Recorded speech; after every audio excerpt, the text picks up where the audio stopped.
Кейбір кезде ойлайсың да, шынында да билікте отырған адамдарды осындай тауға шығып алып, астыға жұртқа қарайын десе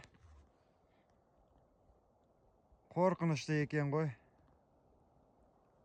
Жұрттар жүреді мінекей проблемаларымен, астында көріп тұрғандай.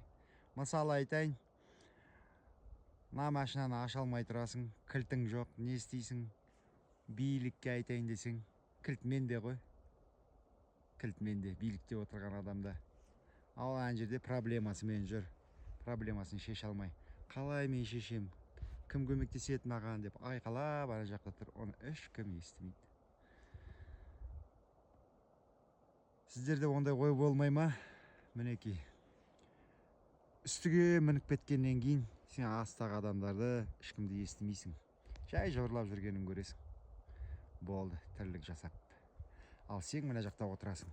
Кофе ішіп, круассанмен, мынандай күнге қарап, рахаттанып